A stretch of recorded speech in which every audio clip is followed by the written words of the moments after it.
Capítulo 1. ¿Alguna vez te preguntaste qué hay ahí afuera? Sistema OUM, remanente Sandus, Reino de Vale, Patch 15 de noviembre de 2540, 23:48 horas tumbadas sobre el techo de su casa, dos hermanas jóvenes, una de apenas 5 años y la otra 2 años mayor, miraban fijamente el cielo nocturno. Ya había pasado su hora de dormir y sabían que si su padre o su tío las encontraban despiertas a esa hora de la noche, se lo pasarían en grande. Pero el aire nocturno era perfecto, ni demasiado caliente ni demasiado frío, y había una agradable brisa otoñal que les alborotaba el pelo. La luz que se reflejaba en la luna destrozada de Remnant iluminaba los alrededores, lo que permitía a las dos niñas contemplar el cielo estrellado nocturno en todo su esplendor. «Oye, Jan», preguntó la más joven de las dos, con sus ojos plateados todavía pegados a las estrellas de arriba. «Sí, Ruby», respondió Jan, apoyando su cabeza rubia en sus manos. ¿Alguna vez te preguntaste qué hay ahí afuera?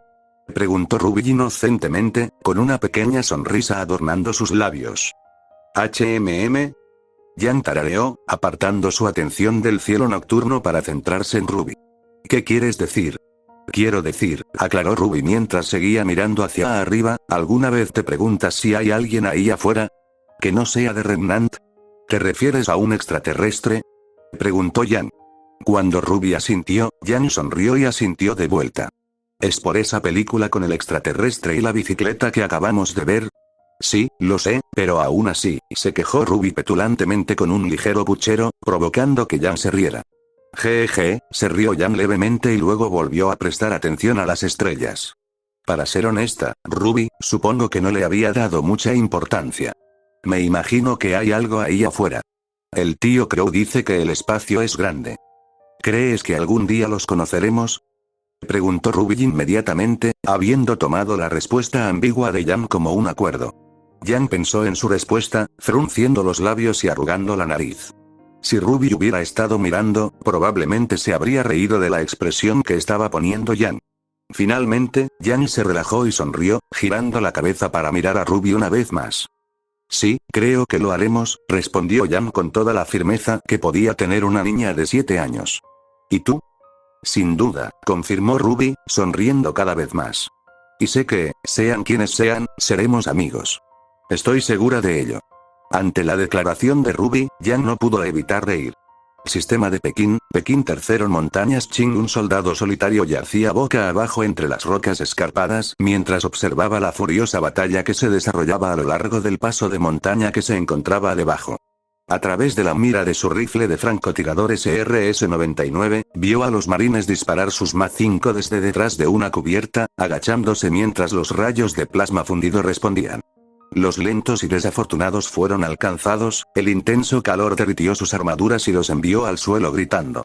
Mientras el tiroteo continuaba, ninguno de los marines podía permitirse el lujo de poner a cubierto a sus camaradas caídos, dejándolos a merced del Covenant. No era un destino que le deseara a nadie, por lo que apuntó su rifle hacia la pelea de abajo y esperó. Los primeros objetivos que entraron en su mira fueron una pequeña lanza de grunts, que se acercaban a los soldados humanos con pistolas de plasma y aguijones listos. Los rayos verdes se unieron a las púas teledirigidas moradas para disparar hacia los marines, y el francotirador centró su mira en la cabeza del grupo. Disparó un solo tiro, y una estela blanca se extendió por el valle, conectando con la punta de la lanza. La sangre azul brillante salpicó contra la ladera de la montaña, lo que provocó que el resto de los grunts dejaran de disparar y se giraran en pánico.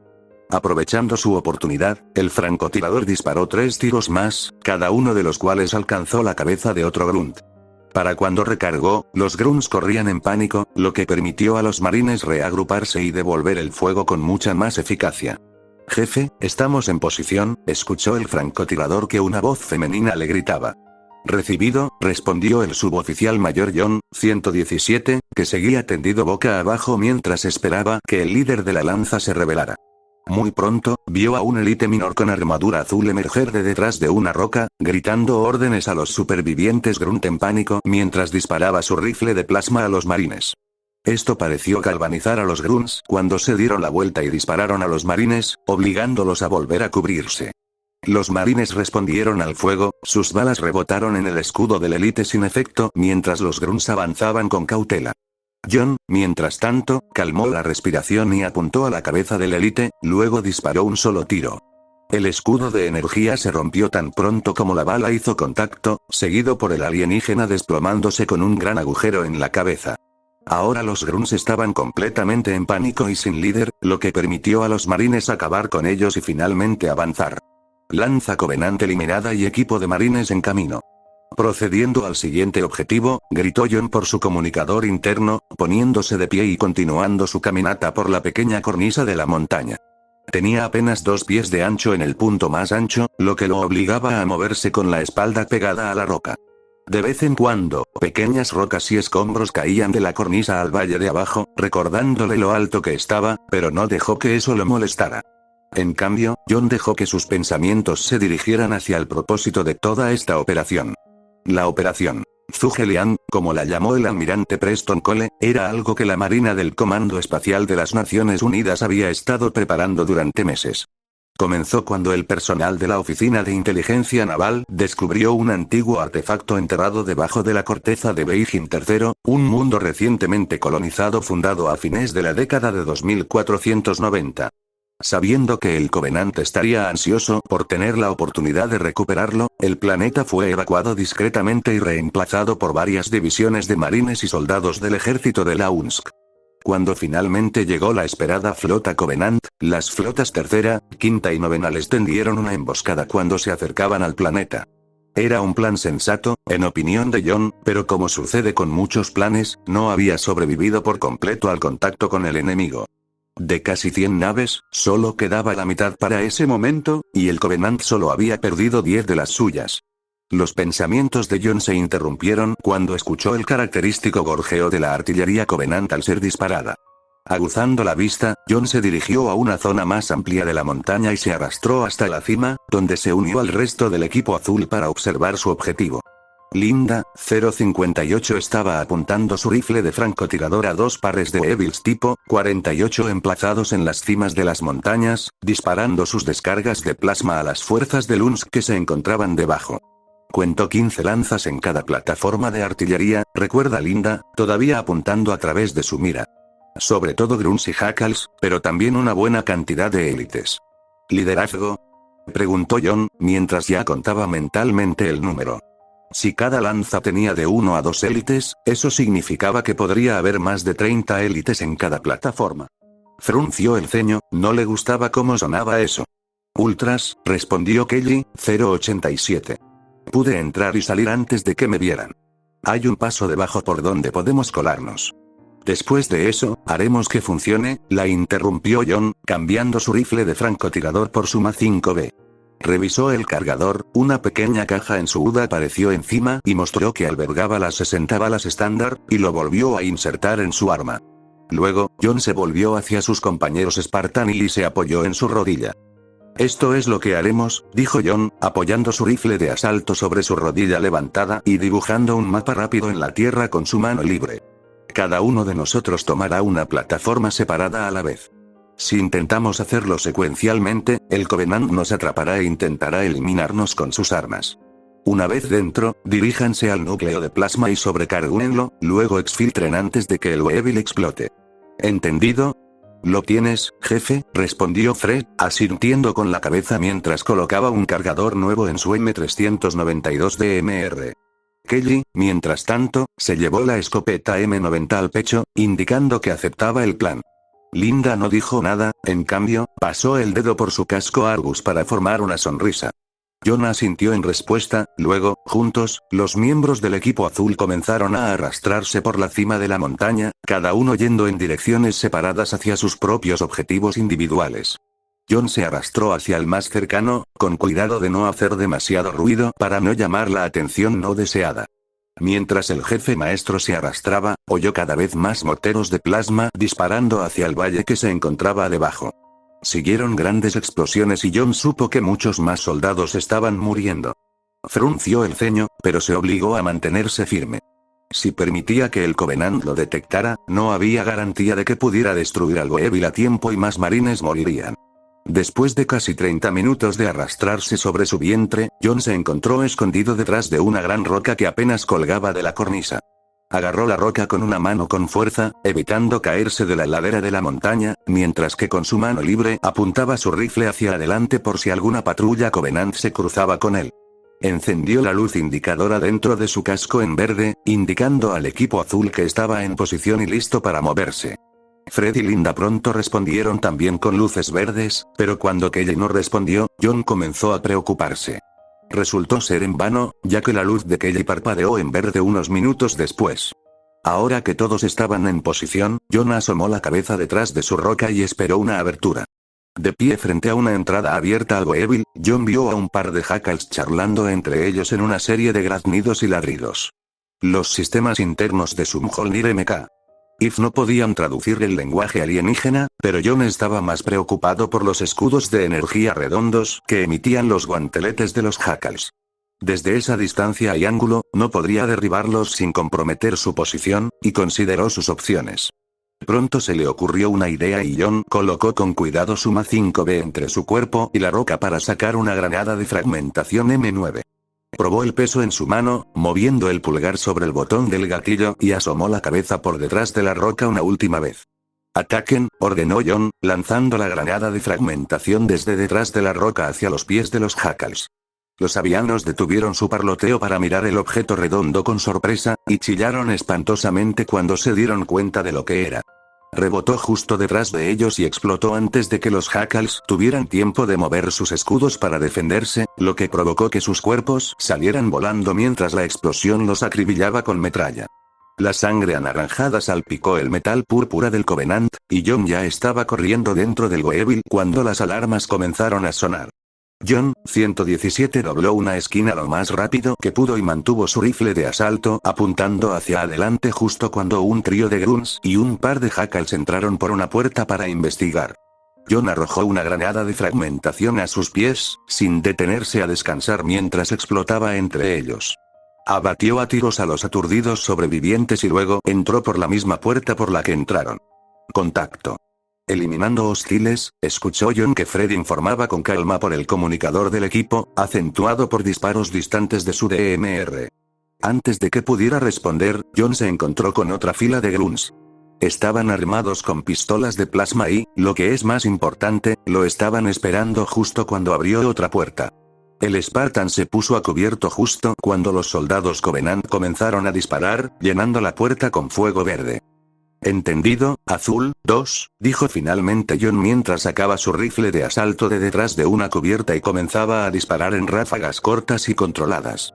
Golpeó la cabeza de un grunt, obligando al resto a agacharse detrás de una cubierta para no sufrir el mismo destino. Aprovechando su oportunidad, John corrió a través de la puerta y se arrojó detrás de una caja de suministros Covenant. Algunos valientes grunts intentaron dispararle mientras lo hacía, pero sus disparos se desviaron y dieron en la pared detrás de él. Los otros grunts decidieron entonces volver a unirse al tiroteo, inmovilizando a John mientras enfocaban el fuego en la caja de suministros. Al ver que el Spartan no estaba de humor para moverse en el corto plazo, los grunts comenzaron a ladrarse entre sí en sus lenguas alienígenas, y algunos comenzaron a avanzar tentativamente mientras otros los cubrían desde atrás. Mientras tanto, John mantuvo la vista puesta en su rastreador de movimiento, sacó otra granada de fragmentación de su bolsa y la preparó para su activación.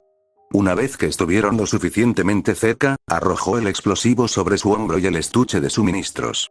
Una estela de humo siguió al explosivo mientras se arqueaba hacia los grunts, quienes lo notaron de inmediato. Algunos lograron zambullirse justo cuando la granada aterrizó en el suelo, mientras que el resto no tuvo tanta suerte y murió en la explosión subsiguiente. Mientras los sobrevivientes se levantaban, John salió de su escondite y les disparó algunas ráfagas, derribándolos y permitiéndole avanzar.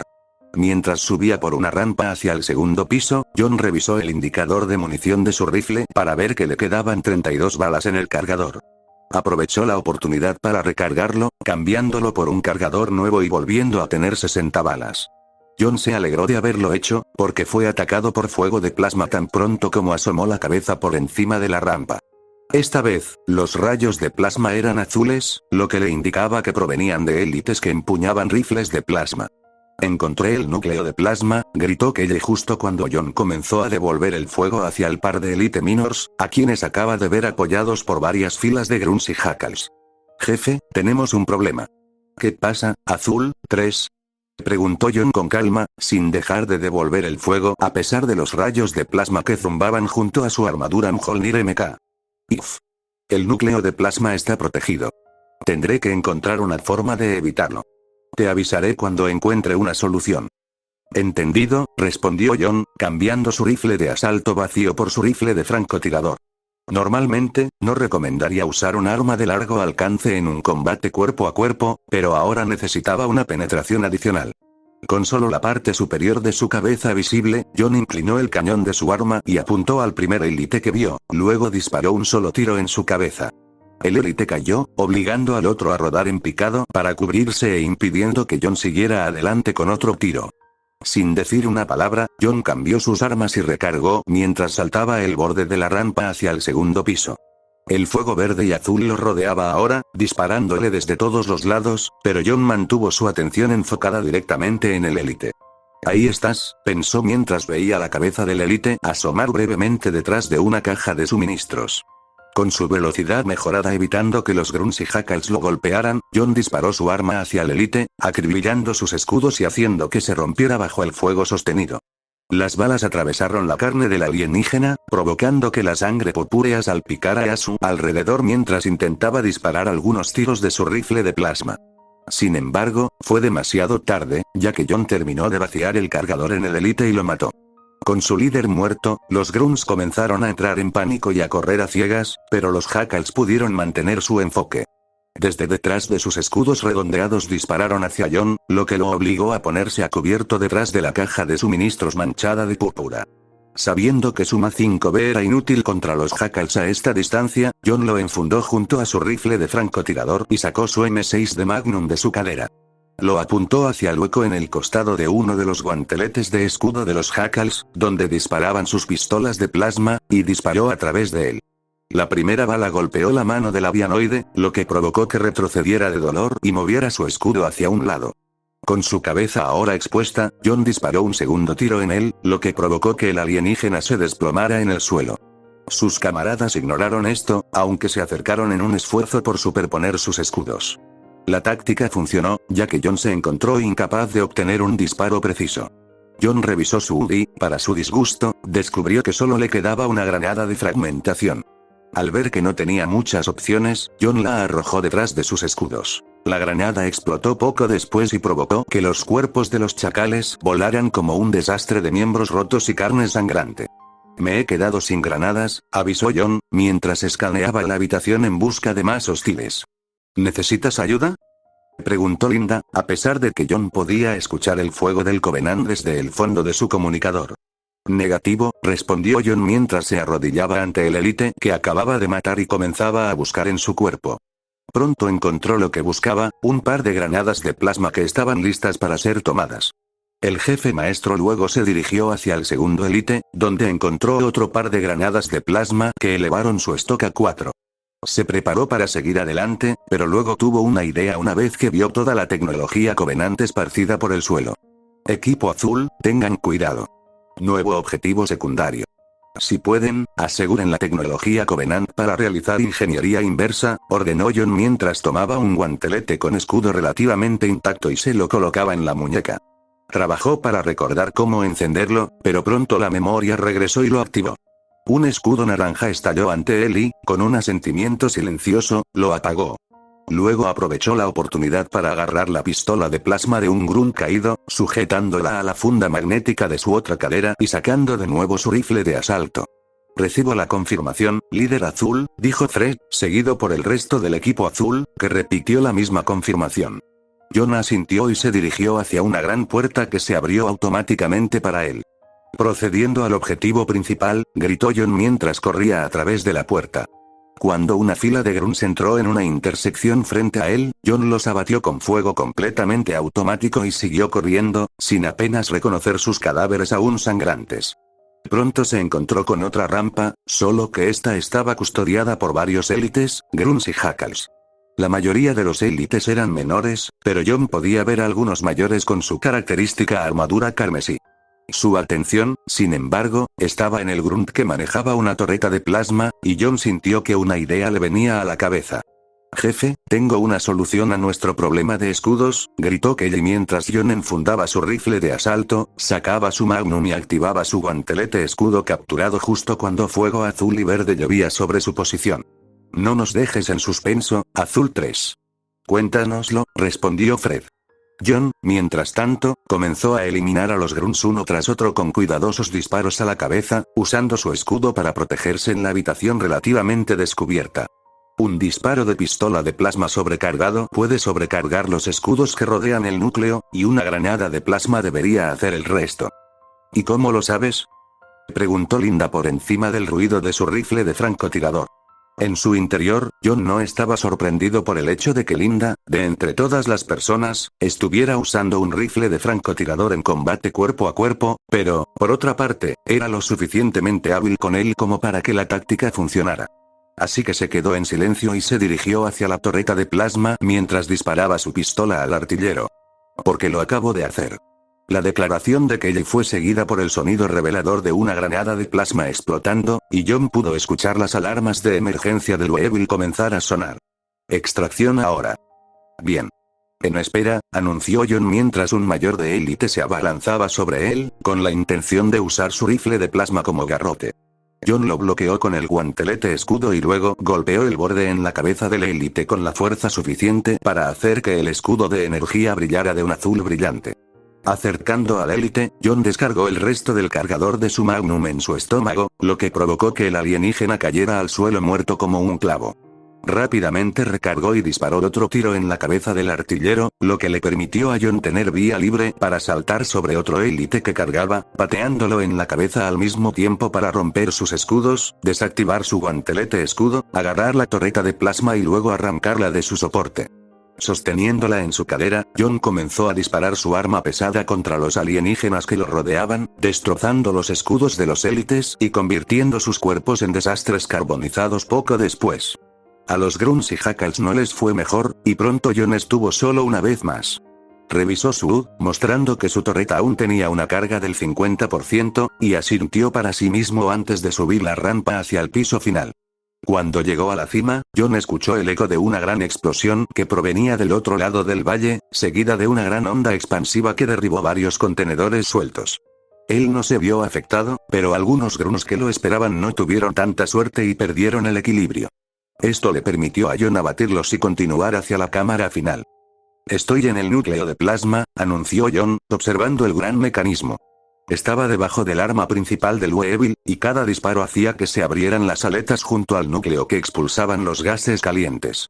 El núcleo en sí era un cilindro transparente, con tiras de metal Covenant púrpura que recorrían el costado en patrones curvilíneos que le daban una apariencia casi elegante. John lo sabía mejor.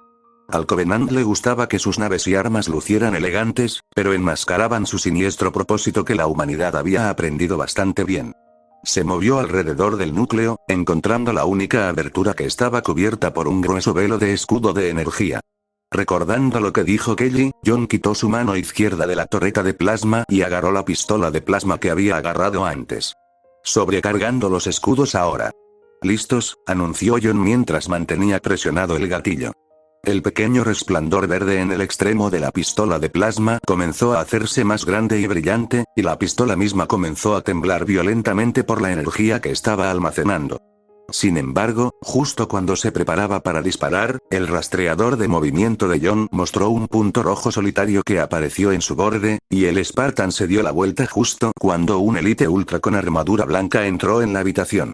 El élite rugió desafiante, solo para que John respondiera disparando el tiro de sobrecarga directamente hacia él. El ultra se inclinó hacia un lado, lo que provocó que el tiro teledirigido lo fallara por poco, ya que se curvó en el aire y se estrelló contra la pared. Contacto con élite ultra, anunció John, agarrando nuevamente su torreta de plasma con ambas manos y disparándola hacia el alienígena, que seguía disparando hacia un lado mientras disparaba rayos explosivos de plasma desde su rifle de conmoción cerebral. ¿Necesitas ayuda?, preguntó Linda. Negativo. Concéntrate en el objetivo principal, respondió John, soltando la torreta de plasma para escapar de una andanada de proyectiles explosivos. Se hizo a un lado y sacó su Ma-5B para disparar al élite. Sin embargo, las balas resultaron ineficaces contra los escudos del élite, que se limitó a reír mientras cargaba contra el fuego para atacar a Jon de frente. Trató de retroceder, disparando mientras lo hacía, pero el élite siguió avanzando y logró cortarle el paso.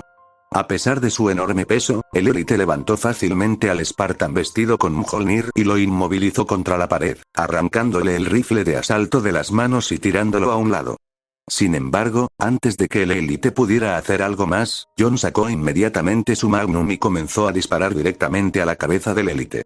Esta vez, el élite se tambaleó, lo que permitió a Jon apartar la mano de 4 dedos de su garganta y patearla. Disparó las balas restantes al élite, pero para su alarma, los escudos aún resistieron. El núcleo está sobrecargado. Ahora estamos exfiltrando, anunció Fred mientras Jon continuaba luchando contra el alienígena. En la esquina inferior de su Jon podía ver más alienígenas abriéndose paso hacia su posición, y sabía que tenía que terminar esto rápidamente. El élite le lanzó un puñetazo al casco de Jon, tirándolo hacia un lado y haciendo que Jon se alejara. Sin embargo, el Spartan siguió adelante, sumando el impulso del golpe al suyo mientras se giraba hacia atrás para golpear la mandíbula del élite. El golpe finalmente rompió el escudo del élite, y chisporroteantes volutas de energía salieron del élite mientras retrocedía y curaba su herida.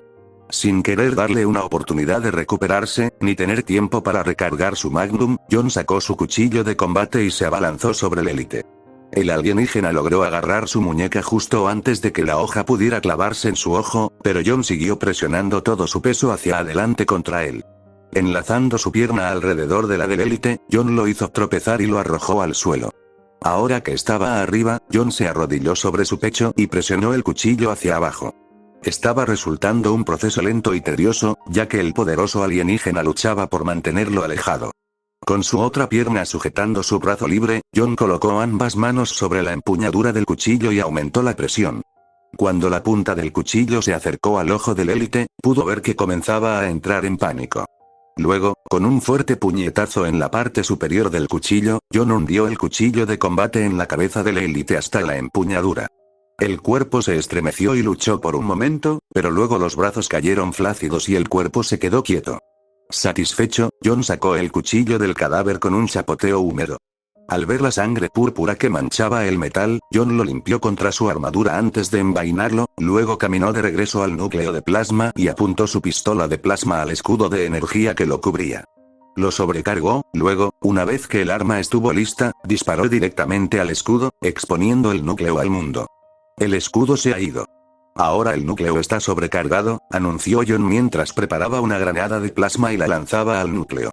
Rebotó en la pared interior, se posó en el suelo y silbó mientras se preparaba para explotar. Lo mismo digo. Jefe maestro, recomendaría una extracción inmediata, declaró Linda. Jon asintió, y luego oyeron el sonido de la explosión del Weevil de Fred justo cuando la granada de plasma que Jon arrojó detonó. El núcleo de plasma contenía la explosión, amplificándola y haciendo que las paredes internas se deformaran y se expandieran hacia afuera por la presión. Las alarmas comenzaron a sonar desde el interior de la plataforma, y Jon se sintió satisfecho con su trabajo mientras se giraba hacia la puerta más cercana y comenzaba a correr. Las tropas Covenant llegaron justo cuando él las pasó, pero no les prestó atención mientras se dirigía a toda velocidad hacia un balcón que vio conectado al final del corredor que estaba atravesando. A cualquier Covenant que se interpusiera en su camino, lo acribillaba con su rifle de asalto, y pronto se encontró expuesto al aire fresco de la montaña una vez más. El Weevil comenzó a temblar y el gas caliente se estaba ventilando por todo el cañón principal. Jon no se detuvo, sino que saltó del balcón y descendió hacia la ladera inclinada de la montaña que se encontraba debajo. Aterrizó contra las rocas, pero su impulso lo mantuvo avanzando hacia el acantilado. Jon se dio la vuelta, sacó rápidamente su cuchillo y lo hundió en la roca, deteniéndose justo cuando sus piernas se desviaron hacia un lado. Unos pocos Covenant asomaron la cabeza por el balcón y lo vieron. Apuntaron sus armas para disparar, solo para que toda la plataforma estallara en una explosión masiva y ardiente que envolvió todo lo que estaba a la vista. Fue seguida por otra explosión cuando el Weevil de Linda sufrió el mismo destino, y cuando Jon regresó a la montaña, vio 4 restos humeantes en el lugar de lo que solía ser la artillería Covenant. Fred, Kelly y Linda ya estaban trotando hacia él, y una vez que estuvieron todos juntos, Jon asintió estoicamente. «Buen trabajo, Spartans», dijo Jon. Sin embargo, antes de que su equipo pudiera responder, John escuchó que su radio se activaba y la voz de la IA de Lunsk Everest cobró vida. Spartans, gracias por la ayuda, declaró la IA. John aprovechó el momento para mirar hacia abajo, desde la montaña, hacia el valle, donde vio al ejército de Lunsk enfrentándose al Covenant de frente. Sin el temor de que los morteros de plasma cayeran sobre su posición, pudieron avanzar con mucha más valentía. No creo que puedan descansar todavía, continuó la IA. Tenemos un nuevo objetivo para todos ustedes. Hay un cañón antiaéreo Mantis tipo 27 que está destrozando nuestro apoyo aéreo. Necesitamos que lo destruyan, para darles un respiro a nuestros pilotos. Lo lograremos, Aníbal, respondió John, asintiendo con la cabeza hacia su equipo mientras su armadura recibía los datos de telemetría del Everest. Para su leve disgusto, el Mantis estaba a más de 30 clics de distancia, por lo que no tenía tiempo que perder. ¿Tenemos transporte?, preguntó Fred mientras comenzaban a bajar la montaña hacia el cañón antiaéreo. Un par de Warthogs se dirigen a su posición. Los estarán esperando en la base de la montaña. Buena suerte, Spartans, anunció Aníbal, luego la transmisión se cortó cuando la IA, sin duda, volvió a concentrar toda su atención en la batalla espacial que se desarrollaba arriba. ¿Sabes? Siempre me ha gustado la ruta panorámica, bromeó Kelly, y Fred sacudió la cabeza divertido. John, mientras tanto, esbozó una pequeña sonrisa, mientras Linda se reía suavemente. Pero no podía permitirse el lujo de reducir la velocidad, sobre todo cuando vio una gran explosión verde que se disparaba desde el otro lado del valle, derribando una cañonera Vulture como si estuviera hecha de papel. Vamos, equipo azul, ordenó John, y pronto los 4 Spartans estaban corriendo montaña abajo, donde vieron a los Warthogs esperándolos abajo. Las cápsulas Archer JL están secas. Mac cargada al 50%. Hemos perdido la mitad de nuestras alas de espada larga. A su alrededor, el vicealmirante Preston Cole vio y escuchó a la tripulación de Lunsk Everest ajetrearse, ladrando actualizaciones de estado hacia él que absorbió de inmediato. Tenía que hacerlo, de lo contrario toda esta operación sería un desastre. Al mismo tiempo, un ceño fruncido estropeaba su rostro, pero era uno al que se había acostumbrado. En la pantalla frente a él, Cole estaba viendo una lectura dual que detallaba la batalla que se desarrollaba tanto en la superficie de Beijing III como en órbita. Para su placer, la batalla en tierra iba bien, aunque con grandes pérdidas. El problema, sin embargo, era que la batalla en órbita era una historia completamente diferente. La flota Covenant estaba masacrando a la suya, y de las 100 naves que originalmente reunió, solo quedaban 35. El único consuelo que sentía era que la flota Covenant se había reducido a 5 naves propias. Un portaaviones de asalto clase CAS, 2 cruceros de batalla clase CCS y 2 corbetas pesadas clase SDV. La mayor parte de su atención estaba en el portaaviones de asalto y los cruceros de batalla, pero al mismo tiempo no podía permitirse el lujo de descartar ninguna nave de guerra Covenant. Incluso la más pequeña de ellas superaba en potencia a su equivalente de la UNSC. Si quería ganar esta batalla, tendría que jugar con inteligencia. Cole vio un destello de luz y frunció el ceño aún más cuando otra nave de Lunsk fue destruida por un torpedo de plasma. Su pantalla rastreó la fuente del torpedo y vio que provenía de una de las corbetas pesadas. Inmediatamente, su mente se puso a trabajar a toda velocidad y comenzó a transmitir órdenes al resto de la flota. Todos los barcos, enfoquen su fuego en las corbetas pesadas, ordenó Cole, moviendo sus dedos a través de la pantalla que dividía sus 34 naves restantes en 2 grupos iguales de 17. Ordenó a cada grupo que concentrara el fuego en una nave separada, y la flota obedeció mientras se movían a su posición. A través de las ventanas de vidrio del puente del Everest, el vicealmirante Cole vio fragatas, destructores, cruceros y los pocos portaaviones restantes que tenía apuntando sus Mac hacia sus respectivos objetivos. Sus proas explotaron en luz mientras cada uno disparaba rondas de tungsteno de varias toneladas que se estrellaban contra los escudos del Covenant. Destellan de un azul brillante, pero la fuerza era demasiado grande y cada uno falla. Detrás de las rondas Mac hubo una andanada de misiles Archer, que perforaron sus cascos y detonaron. Las 2 naves alienígenas florecieron en bolas de fuego púrpura, dejando solo pedazos rotos donde una vez hubo 2 poderosas naves. A pesar de que su táctica había sido un éxito, Cole no podía permitirse celebrar todavía. 3 naves más fueron destruidas durante el ataque, y eso ni siquiera incluía la cantidad de Longswords destruidas por Covenant Seraphs y Vansees. Aún así, tenía que mantener la calma y centró su atención en los 2 cruceros de batalla. Repite con esos cruceros de batalla. Concentra el fuego en uno, luego pasa al siguiente, ordenó Cole.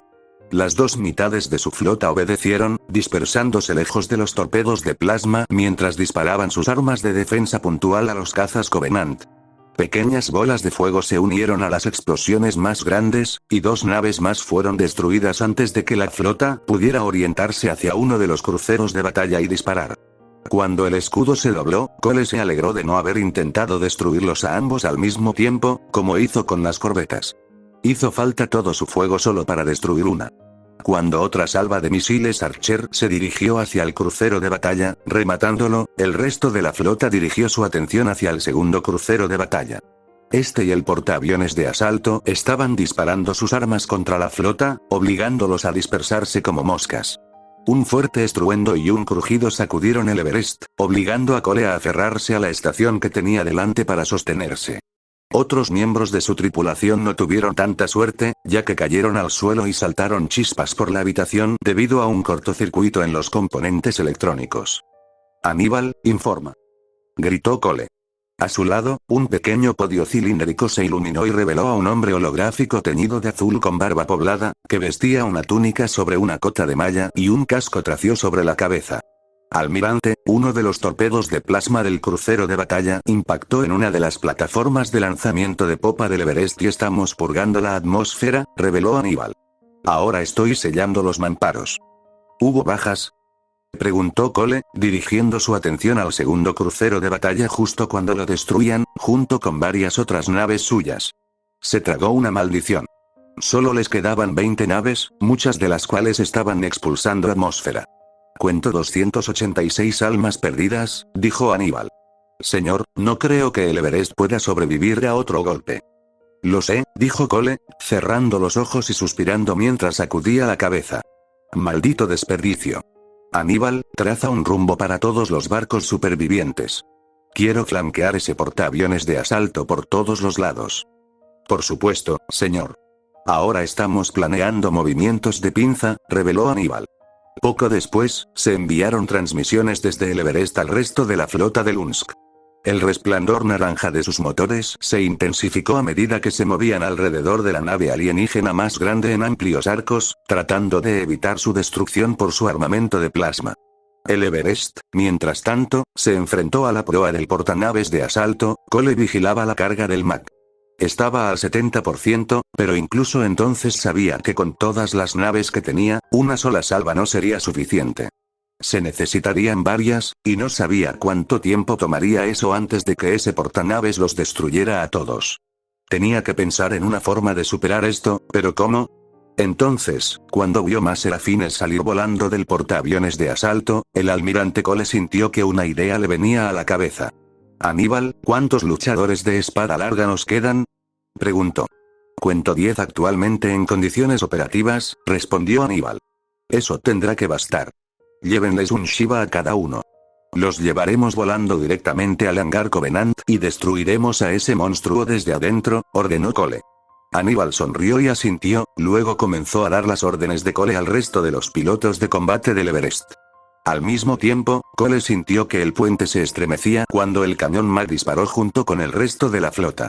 Como sospechaba, los escudos del portaaviones de asalto resistieron, lo que fue suficiente para que otra de las naves de Cole fuera destruida. ¿Dónde están esas espadas largas?, preguntó Cole. Despegamos ahora, almirante. Fiel a las palabras de Aníbal, Cole vio una escuadrilla de Longswords salir de las bahías de lanzamiento del Everest y dirigirse hacia el portaaviones de asalto. Cole asintió y luego dirigió su atención hacia la batalla que aún se desarrollaba. Todas las fuerzas, cubran a esos Longswords, ordenó Cole. Recibió varias llamadas de reconocimiento y pronto las naves de Lunsk comenzaron a lanzar fuego de cobertura para escoltar a los Longswords. Sin embargo, parecía que el Covenant se estaba dando cuenta de su plan y pronto vio las estelas purpúreas de los Seraphs y Vansees corriendo hacia los Longswords mientras disparaban sus cañones de plasma. Los pilotos humanos se desviaron, algunos no lo hicieron a tiempo y explotaron cuando el plasma rompió sus cascos. Maldita sea, maldijo Cole. No queriendo esperar a que terminara la batalla, la flota disparó sus cañones Mac de nuevo, pero los escudos del portaaviones de asalto aún resistieron. Ahora brillaban mucho más visiblemente, lo que le indicó a Cole que probablemente no sobreviviría a otra salva. Pero, a medida que más de sus naves eran destruidas, sintió una sensación de hundimiento en el estómago. No tendrían tiempo de lanzar otra salva. Tenía que terminar con esto ahora. Disparad todos los misiles Archer restantes al portaaviones de asalto, ordenó Cole con calma. Sabía que, normalmente, los Archer no eran efectivos para destruir los escudos Covenant, pero como los Mac tardaban demasiado en cargarse y la flota se estaba quedando sin tiempo, tenía que correr ese riesgo. Una vez más, las naves supervivientes cumplieron la orden y pronto el espacio que las rodeaba se llenó de cientos de misiles que se dirigían hacia el portaaviones de asalto. Las explosiones sacudieron la nave alienígena y, al principio, los escudos resistieron. Cole sintió un escalofrío que le recorrió la columna vertebral, pero se disipó tan pronto como los escudos finalmente se doblaron y expusieron la nave al vacío. Ahí está nuestra oportunidad. Escuchó Cole decir por radio a uno de los pilotos de Longsword que quedaban. Efectivamente, vio a 4 de ellos corriendo hacia uno de los hangares abiertos, esquivando el fuego de plasma que se acercaba lo mejor que podían. Los serafines, Vansees y las defensas de los puntos Covenant los tenían en la mira, pero fue gracias a la habilidad de los pilotos humanos que no los derribaron todos a la vez. Aún así, el muro de fuego Covenant era demasiado, y Cole comenzó a ver cómo los Longswords restantes eran derribados uno por uno hasta que solo quedó uno. «Maldita sea», maldijo el piloto del Longsword cuando los rayos de plasma impactaron sus alas. El humo comenzó a salir de los motores y su trayectoria de vuelo se volvió notablemente inestable. Cole comenzó a temer lo peor, pero continuó viendo al Longsword moverse y esquivar el fuego enemigo lo mejor que pudo. Más Seraphs y Vansees estaban llegando, reemplazando a los derribados por el apoyo de la UNSC, pero para alivio de Cole, resultó ser suficiente. El piloto estrelló su Longsword directamente contra el hangar alienígena, sin siquiera intentar escapar. En silencio, Cole y su tripulación del puente ofrecieron sus gracias justo cuando la bomba nuclear Shiva explotó desde el interior del portaaviones de asalto. El fuego blanco incandescente se extendió por la nave mientras explosiones en cascada la envolvían, y pronto el portaaviones de asalto ya no existía.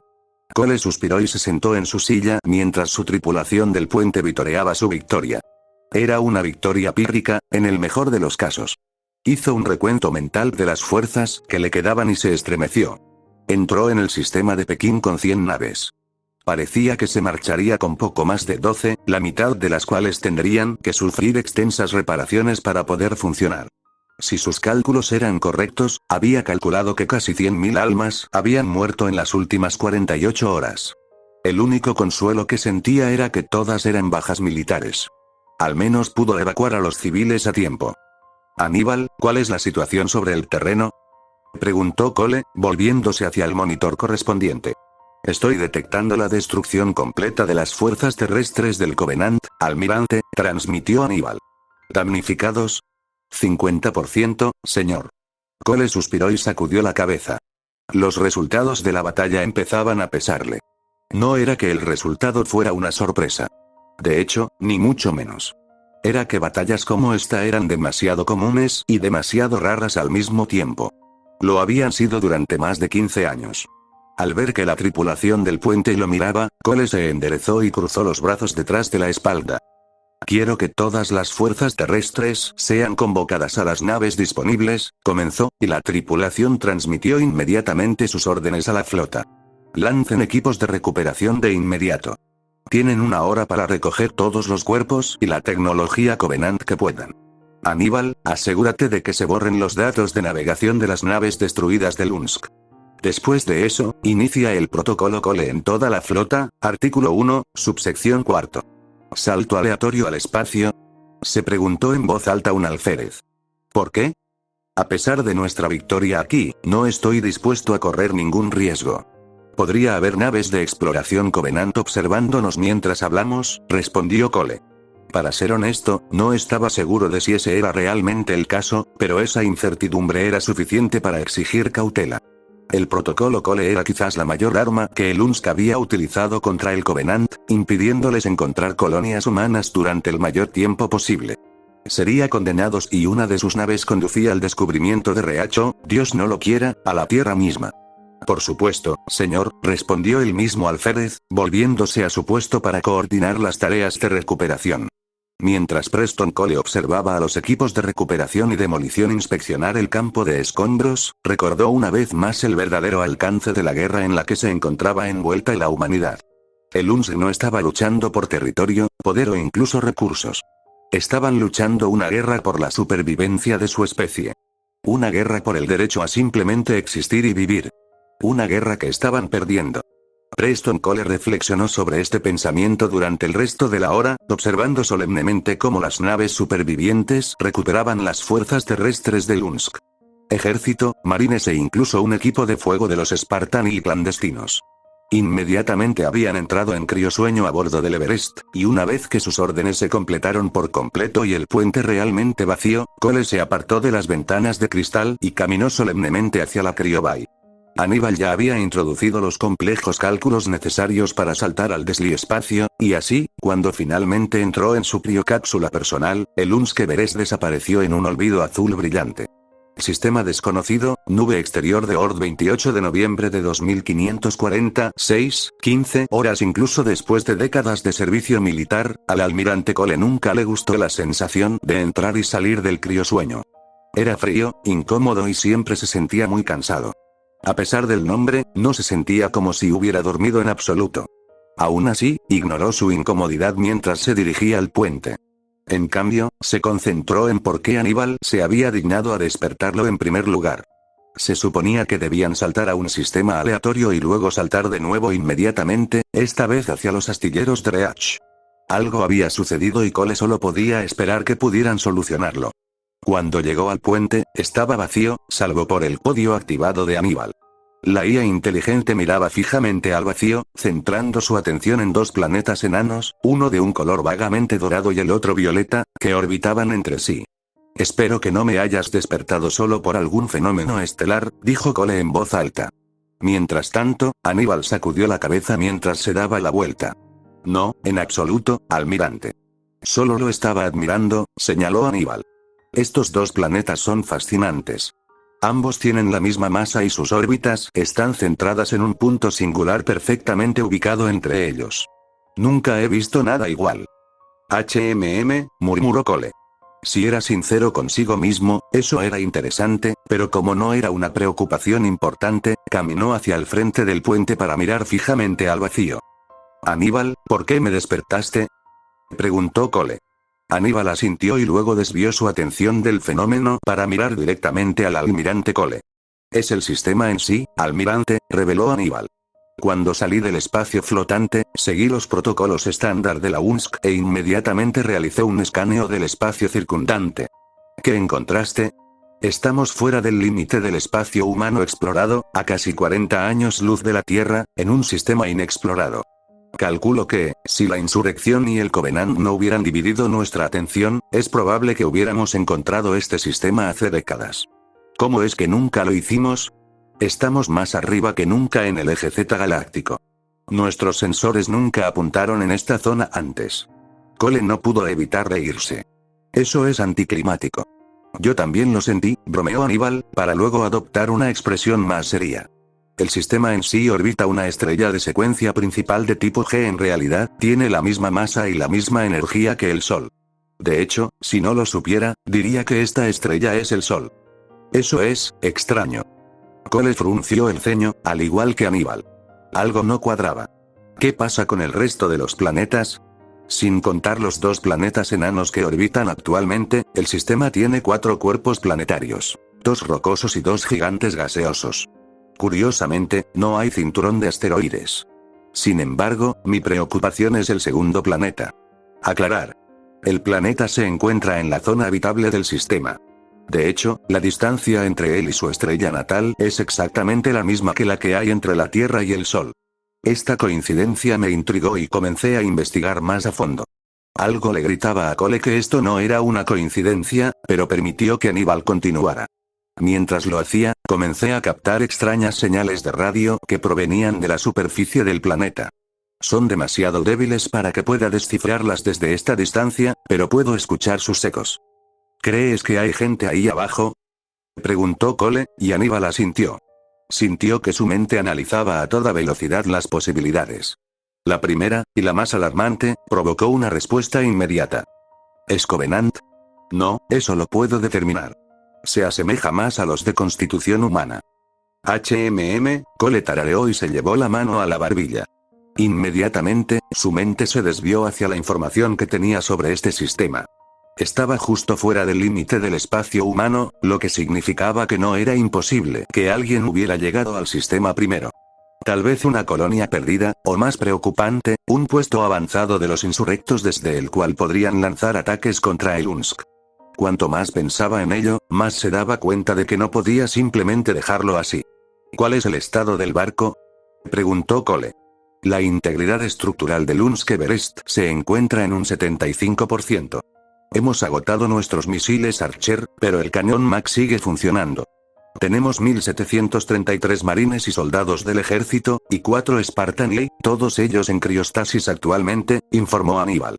Cole asintió y repasó la información. Finalmente, tomó una decisión y asintió. Ya sea una colonia perdida o un puesto de avanzada insurreccionista, tenemos que investigar, afirmó Cole. Quiero que la tripulación del puente y la mitad de los marines despierten de la criogenización.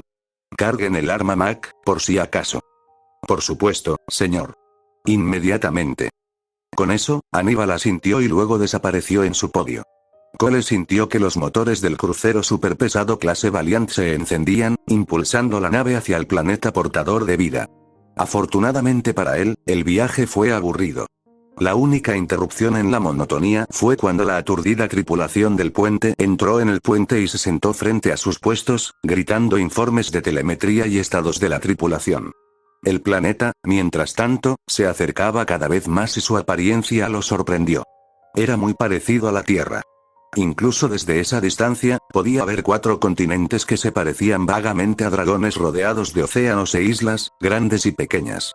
Podía ver montañas y bosques, desiertos y tundra. Sin embargo, lo que más le llamó la atención fue la luna destrozada que orbitaba alrededor de ella. Él y la tripulación solo podían mirarla. Una luna tan rota ya debería haberse desmoronado y enviado sus pedazos rotos hacia el planeta de abajo, pero en cambio estaba extrañamente estable. Aún así, Cole tenía que concentrarse en la tarea que tenía entre manos. Aníbal, ¿cuál es el estado del descifrado de sus transmisiones?, preguntó Cole. Aníbal reapareció, pero para sorpresa de Cole, una mirada preocupada se dibujó en el rostro de la IA. No puedo, almirante, reveló. ¿Qué quieres decir con que no puedes? Quiero decir que, aunque puedo confirmar que estas señales no se producen de forma natural, no puedo descifrar el lenguaje en el que están escritas. No hay nada en mis bancos de datos que coincida con eso, ni humano ni Covenant. ¿Qué?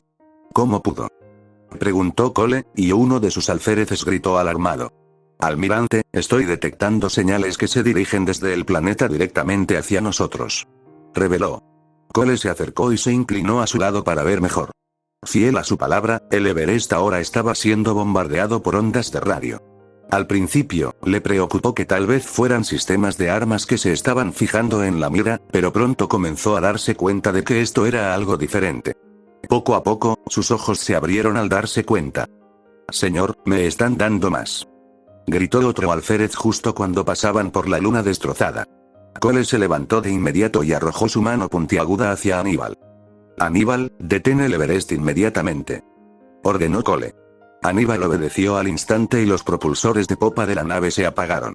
Los propulsores de proa, babor y estribor también comenzaron a activarse, reduciendo la velocidad del Everest hasta el punto en el que se encontraban ahora orbitando entre el planeta y su luna. Al ver su posición, Cole se tragó una maldición. Señor, ¿qué está pasando?, preguntó otro alférez, y Cole caminó hacia su silla y se sentó. Aníbal, envía una transmisión a Fleetcom, comenzó el almirante Preston Cole. Dígales que esto no era una colonia perdida ni un puesto de avanzada de los insurrectos. Esto es un primer contacto.